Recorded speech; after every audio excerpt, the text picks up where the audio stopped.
What is interesting is that I got some differences.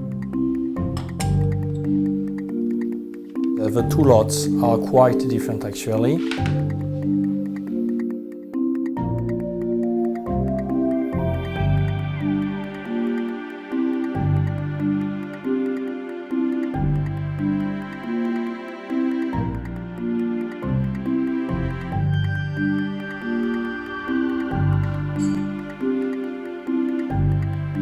The lot behind me has more variables.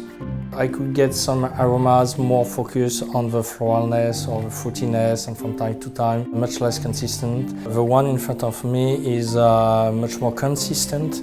Let's say that I could perceive some nuances, but not so much and always in the same way, like a soft vanillin character, you know, from time to time that I could perceive. Otherwise the wine is kind of quite close to the standard, to a control.